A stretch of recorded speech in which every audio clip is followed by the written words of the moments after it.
Hello students, welcome to my YouTube channel. आज मैं आप सभी के लिए लेके आया हूँ एक्सरसाइज 9.1 के रिमेनिंग क्वेश्चन। तो स्टार्ट करते हैं।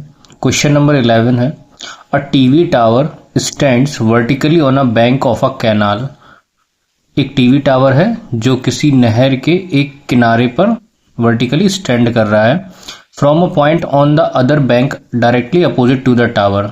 और टावर के अपोजिट जो अपोजिट बैंक है वहां से कोई एक पॉइंट दे रखा है, वहां से उन्होंने एंगल ऑफ एलिवेशन दे रखा है। Angle of elevation of the top of the tower है 60 degree from another point 20 metre away from this point. यानी कि जो दूसरे किनारे पे जो पॉइंट था उससे और 20 मीटर की दूरी पे एक और पॉइंट दे रखा है। To the foot of the tower the angle joining this point to the foot of the tower, the angle of the elevation of the top of the tower is 30 degree. तो वहां से कितना है 30 degree. हम इसको बनाते हैं। तो ये हमारा हो गया, ये हो गया हमारा एक टीवी टावर। और ये इस तरीके से, अब देखिए ये जो कैनाल है, कैनाल जो है वो इस तरीके से बह रही है। तो जो किनारा है, एक किनारा ये है और एक किनारा ये है।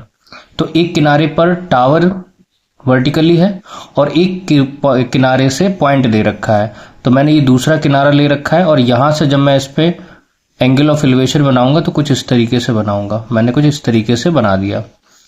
तो ये एक दूसरा किनारा है। अब यहां से उन्होंने बोला है कि 20 मीटर अवे, तो मैंने 20 मीटर अवे एक पॉइंट ले लिया इस तरीके से। तो ये 20 मीटर हो गया। अब ये दूरी किसके किसके बीच में हो गई, एक इस किनारे से जो टावर के अपोजिट में था और यहां से 20 मीटर है, और यहां से भी एंगल ऑफ एलिवेशन दे रखा है। तो ये उन्होंने दे रखा है 60 डिग्री। और जो इससे 20 मीटर दूरी पे है वो कितना दे रखा है उन्होंने 30 डिग्री। तो हम लोग इसको ले लेंगे 30 डिग्री। अब हमसे उन्होंने पूछा है कि अब हमें angle of elevation, height of the tower बतानी है और विड्थ ऑफ द कैनाल बताना है। यानी कि हम इसको अगर लेबल करेंगे तो ये ए, ये बी, ये सी और ये डी। तो हमें गिवन क्या है, हमें गिवन है सी डी। सी डी हमें कितना दे रखा है 20 मीटर। हमसे हाइट ऑफ द टावर पूछी है, यानी कि हमसे ए बी पूछा है उन्होंने, और इसके साथ साथ हमसे विड्थ पूछी है कैनाल की, और जो चौड़ाई है कैनाल की वो कितनी है 20। तो हमसे 20 उन्होंने पूछा है। इसके बाद अब हम लोग क्या करेंगे, ये दो ट्राइंगल बन रहे हैं। एक ट्राइंगल बन रहा है हमारा ABC और एक ट्राइंगल बन रहा है ABD। इन दोनों ही ट्राइंगल में हमारा जो कॉमन पॉइंट है वो कॉमन पॉइंट है ये AB। तो हम AB के रिस्पेक्ट में दोनों में एंगल लगाते हैं। सबसे पहले इन ट्राइंगल ABC, ABC में हम लोग क्या करेंगे, AB का वैल्यू फाइंड आउट करेंगे। तो लगाएंगे हम लोग tan का रेशियो। तो tan 60 degree is equal to perpendicular upon base. tan 60 होता है हमारा √3, और यहां पे परपेंडिकुलर कितना है 60 के सामने वाला परपेंडिकुलर है, इसका मतलब AB अपॉन B यानी बेस, और बेस हमारा कितना है BC। इसको ले लेंगे हम लोग BC। और हमें AB का वैल्यू निकालना है क्योंकि AB एक ऐसी साइड है जो दोनों ही ट्राइंगल में कॉमन है। तो हम AB को फाइंड आउट कर लेंगे सबसे पहले। तो AB इज इक्वल टू कितना हो जाएगा हमारा BC √3। ये हमारा आ गया AB का एक रिलेशन BC के साथ। इसी के साथ हम दूसरा ट्राइंगल लेंगे, इन ट्राइंगल ABD। ABD लेंगे। अब इसमें हम लोग 30 का यूज करेंगे, tan 30। तो ये हो जाएगा हमारा tan 30 degree is equal to perpendicular upon base, और परपेंडिकुलर हमारा कितना है AB, और बेस हमारा कितना है BD। tan 30 का वैल्यू होता है 1/√3। AB हमें फाइंड आउट करना है तो हम लोग इसको ऐसे ही पुट कर देंगे। और BD हमारा क्या मिलके बनेगा BC प्लस CD। तो हम लोग इसको लिख सकते हैं ना BC प्लस, अब CD कितना है 20, तो हम लोग इसको लिख लेंगे, क्रॉस मल्टीप्लाई करेंगे तो ये हो जाएगा हमारा BC plus 20 upon √3 is equal to AB। अब देखिए यहां से भी हमारा AB का वैल्यू आ गया है, यानी कि ये इक्वेशन फर्स्ट है हमारी और ये इक्वेशन सेकंड है हमारी। अब इन दोनों ही इक्वेशंस को हम लोग क्या करेंगे, सॉल्व करेंगे। From equation first and second, दोनों को सॉल्व करेंगे तो क्या हो जाएगा हमारा BC√3 is equal to BC + 20 upon √3। Cross multiply करेंगे तो ये हो जाएगा हमारा 3BC, और ये BC यहां ट्रांसफर होगा तो माइनस में हो जाएगा इज इक्वल टू 20, यानी ये हो जाएगा 2BC इज इक्वल टू 20, यानी BC इज इक्वल टू हमारा आ जाएगा 10 मीटर। यानी कि जो कैनाल की विड्थ है वो हमारी कितनी आ जाएगी 10 मीटर, और हम इसी BC की वैल्यू इन दोनों में से किसी में भी पुट कर देंगे, क्योंकि ये दोनों ही AB के वैल्यू है, तो ये हमें छोटा दिख रहा है, हम इसमें ही पुट कर देंगे। तो यहां पे क्या हो जाएगा AB is equal to BC√3, और BC का वैल्यू कितना आया हमारा 10, तो AB का वैल्यू कितना हो जाएगा 10√3 मीटर। अब देखिए हमारे पास हाइट ऑफ द टावर भी आ गई है और विड्थ आ गई है कैनाल की। नेक्स्ट क्वेश्चन है हमारा question number 12। From the top of a 7 metre high building, एक 7 मीटर हाई बिल्डिंग है, उसके टॉप से एंगल ऑफ एलिवेशन दे रखा है हमें केबल टावर का, और एंगल ऑफ डिप्रेशन भी दे रखा है 45 डिग्री। तो इसका मतलब ये हुआ कि हम कुछ इस तरीके से बनाएंगे। तो हमने ये बिल्डिंग बना ली और ये मैंने इस पे ग्राउंड ले लिया। अब इसके टॉप से अगर कोई एंगल ऑफ एलिवेशन और डिप्रेशन दे रखा है, इसका मतलब जो सामने अपोजिट में जो भी ऑब्जेक्ट होगा वो इससे बड़ा होगा। तो मैंने इसको कुछ इस तरीके से लिख लिया। अब आप सामने से देखेंगे कि इसके टॉप से, यानी कि ये बिल्डिंग तो 7 मीटर की थी, इसके टॉप से एंगल ऑफ एलिवेशन दे रखा है केबल टावर का 60 डिग्री। तो सबसे पहले हम हॉरिजॉन्टल लेवल क्रिएट करेंगे, तो हमने ये हॉरिजॉन्टल लेवल क्रिएट कर दिया। अब यहां से एंगल ऑफ एलिवेशन दे रखा है कितना 60 डिग्री, तो मैंने इसको बना लिया है 60 डिग्री। इसके बाद एंगल ऑफ डिप्रेशन दे रखा है इसी केबल टावर के फुट का 45 डिग्री, तो मैंने ये एंगल ऑफ डिप्रेशन भी बना लिया है, और ये हो गया 45 डिग्री। अब हमसे क्या पूछा है, determine the height of the tower, हमसे ये पूरी हाइट पूछी है। तो ये हो जाएगा हमारा A B C D E। अब देखिए हमें गिवन क्या है, इसमें हमें गिवन है, हमें क्या गिवन है, CD is equal to AB। AB जितना है उतना ही CD होगा, क्योंकि ये दोनों हॉरिजॉन्टल लेवल है। तो दिस इक्वल टू दिस, इसका मतलब CD हमारा कितना हो गया 7 मीटर, यानी कि CD हमारा हो जाएगा कितना 7 मीटर। सबसे पहले तो हमें ये गिवन है, और जो हमें एंगल्स दे रखे हैं हम उन एंगल्स का यूज करेंगे। तो अब सबसे पहले हम लोग क्या करेंगे, इस वाले ट्राइंगल से, देखिए ये अगर 45 डिग्री है तो ये 45 डिग्री है। अगर मैं ऊपर वाले ट्राइंगल में कोई भी ट्रिग्नोमेट्रिक रेशियो लगाता हूं तो मेरे लिए ये भी अननोन है और ये भी अननोन है, और मुझे कोई एक चीज पता होनी चाहिए।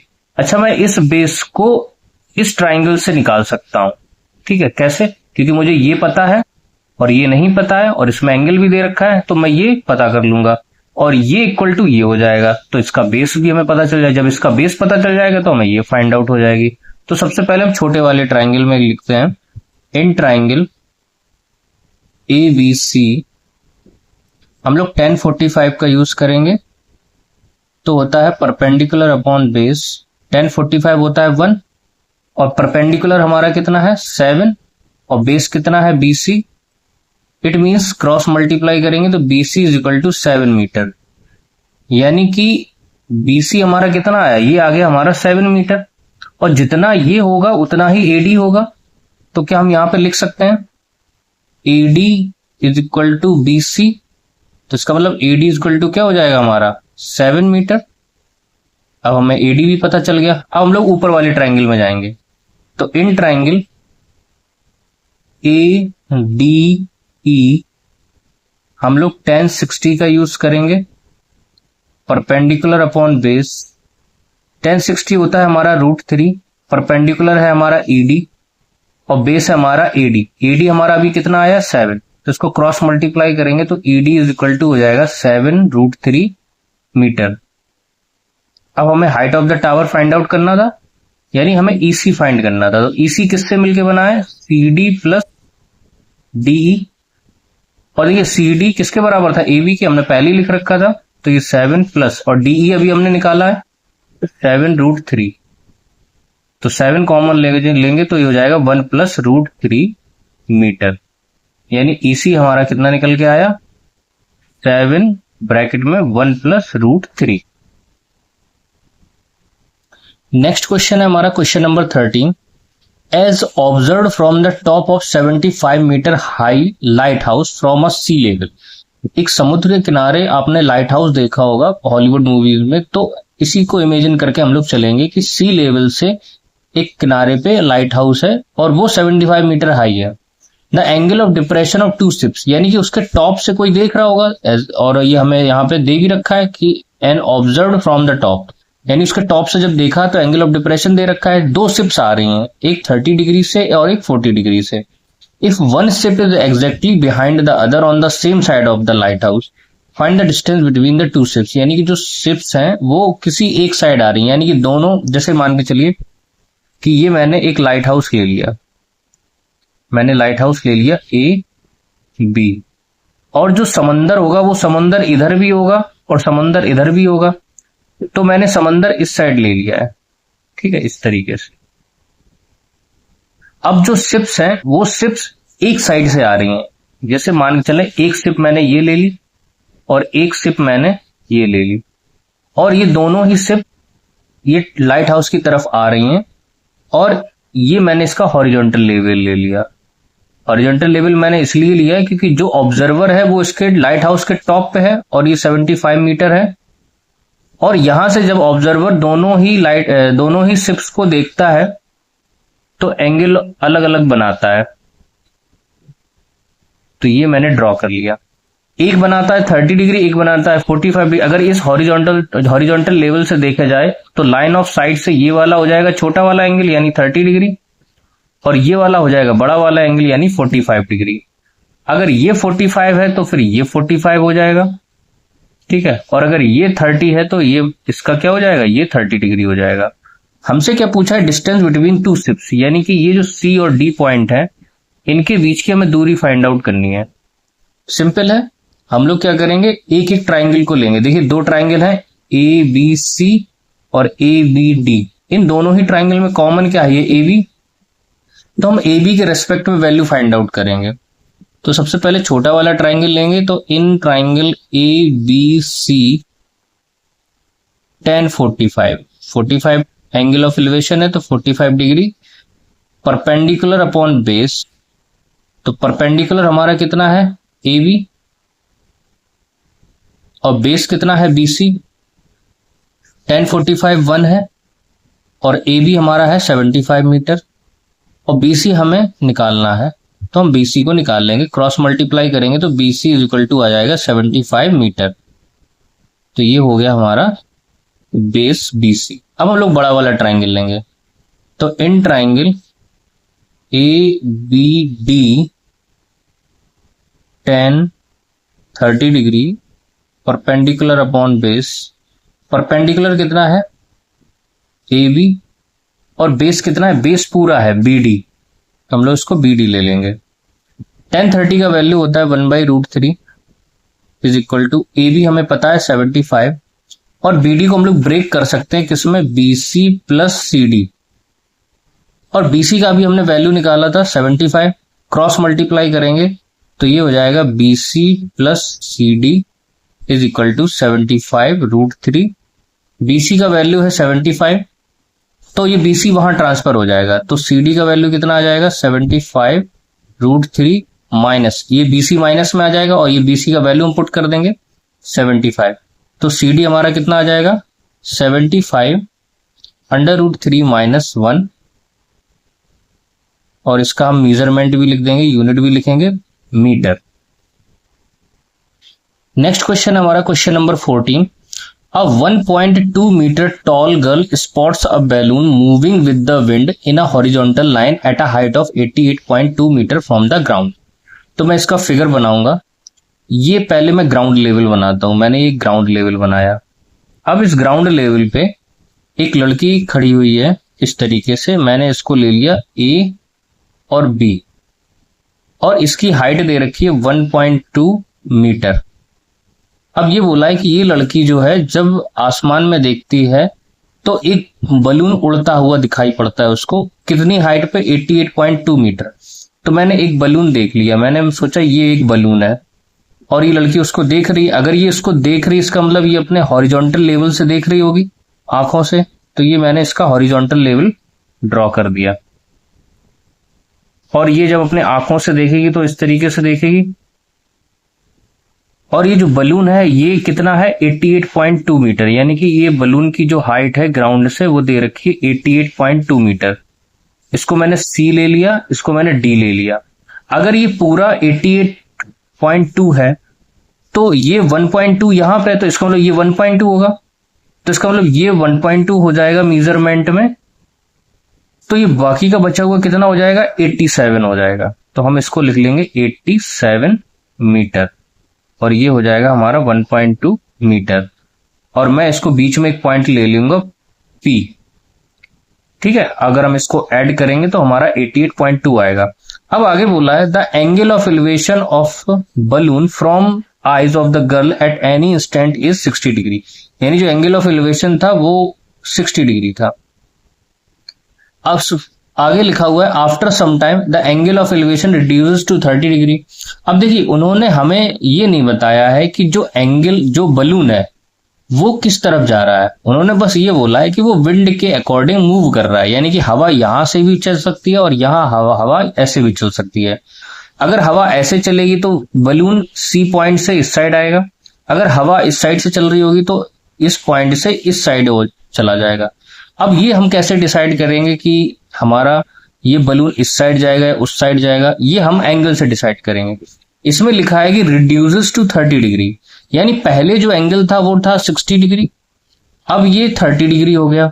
अब आप मुझे ये बताइए कि जब ये 30 डिग्री बनेगा तो ये आगे की तरफ बनेगा या पीछे की तरफ बनेगा। देखिए अगर हम लोग इस साइड बनाते हैं तो ये कुछ इस तरीके से बनेगा और ये 60 डिग्री से बड़ा हो जाएगा। तो इसका मतलब जो हवा है वो इस साइड से चल रही है, तो हमारा बलून सी पॉइंट से आगे की तरफ बढ़ेगा। मान के चलते हैं इस साइड बढ़ गया वो पॉइंट, और उसकी भी हाइट कितनी होगी, सेम इसी की तरह हाइट होगी। तो इसका भी मैं हॉरिजॉन्टल लेवल ले लेता हूं, यानी ये भी कितना है 1.2 मीटर और ये है 87 मीटर। और मैंने इसको पॉइंट ले लिया ई एफ और इसको मैंने ले लिया क्यू। और इसका एंगल ऑफ एलिवेशन कितना 30 डिग्री दे रखा है, तो हम इसको कुछ इस तरीके से बनाएंगे और ये हो गया हमारा 30 डिग्री। अब देखिए ये 30 डिग्री 60 से छोटा है, तो ये हमारा बिल्कुल परफेक्ट फिगर बन गया है। अब हम सॉल्व करते हैं। इसमें लिखा find the distance travelled by the balloon. अब देखिए बलून यहां से यहां की तरफ गया है, यानी कि हमें ये डिस्टेंस फाइंड आउट करनी है। और एक्चुअल में ये जो डिस्टेंस है सीई किसके बराबर है, पीक्यू के बराबर है, यानी कि ये पीक्यू किसके बराबर है, डीएफ के बराबर है। तो हम चाहे डीएफ निकाल लें, चाहे पीक्यू निकाल लें, चाहे सीई निकाल लें, ये तीनों ही डिस्टेंस बराबर है। इससे ही हमें पता चल जाएगा कि जो बलून है उस पर्टिकुलर इंटरवल में कितना डिस्टेंस ट्रेवल कर गया।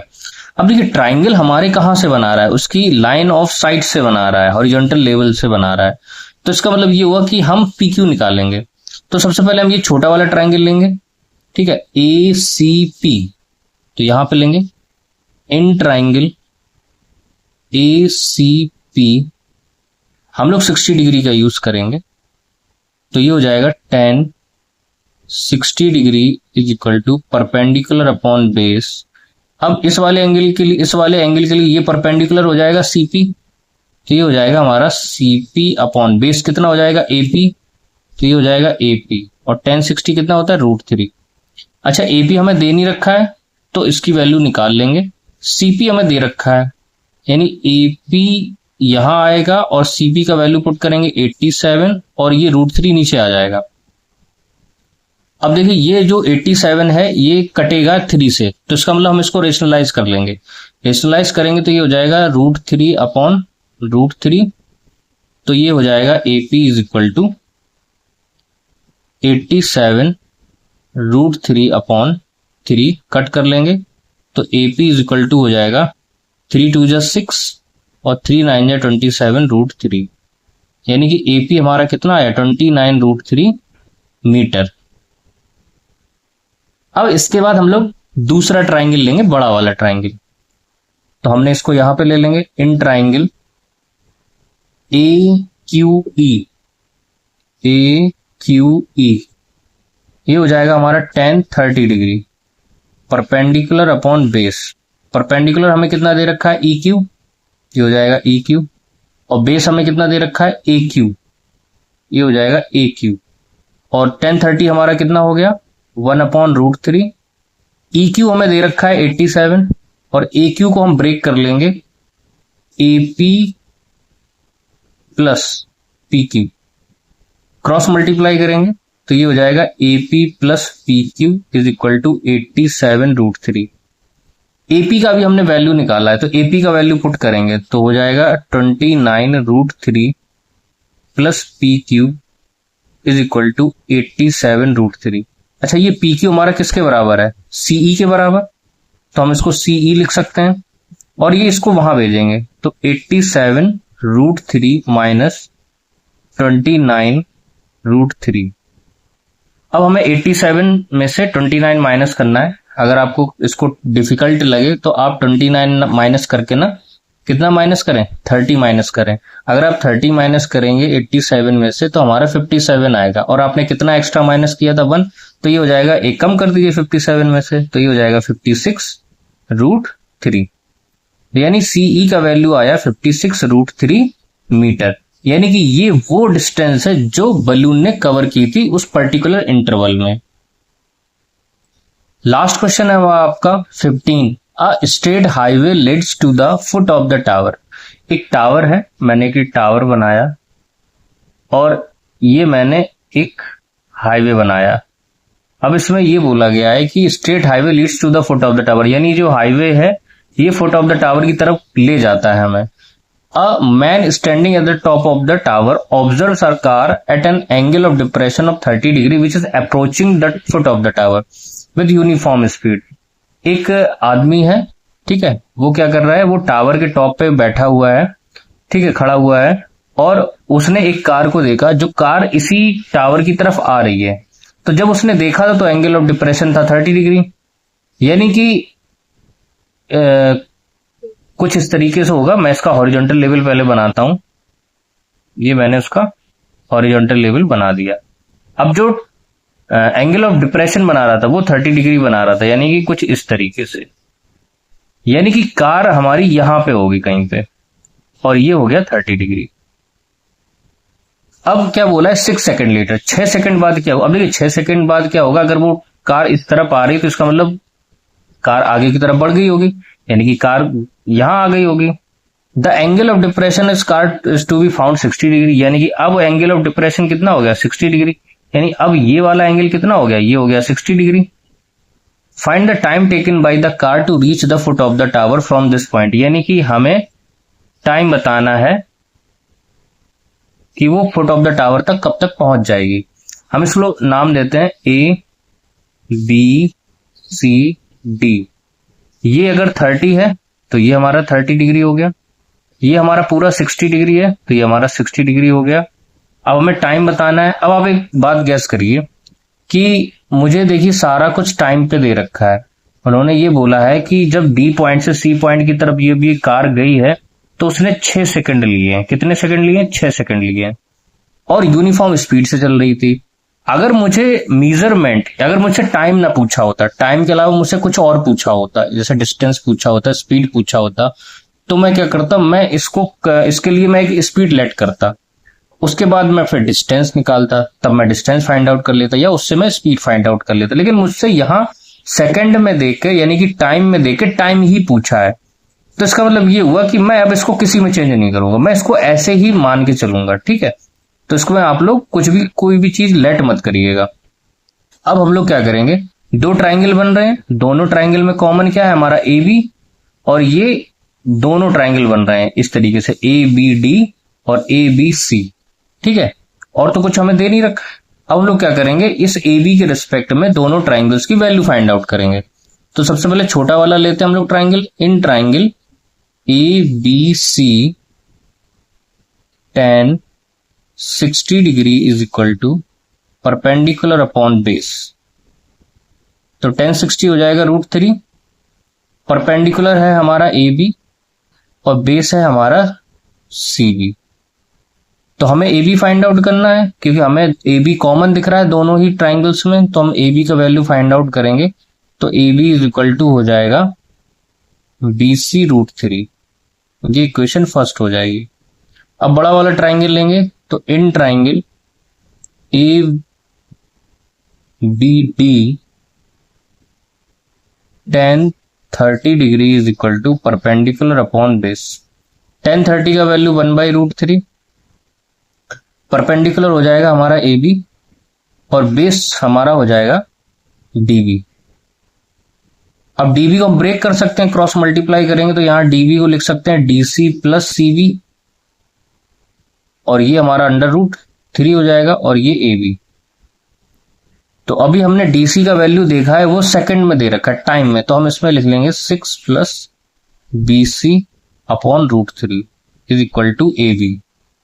अब देखिए ये भी AB का वैल्यू है और ये भी AB का वैल्यू है, तो इसका मतलब क्या हुआ, फ्रॉम इक्वेशन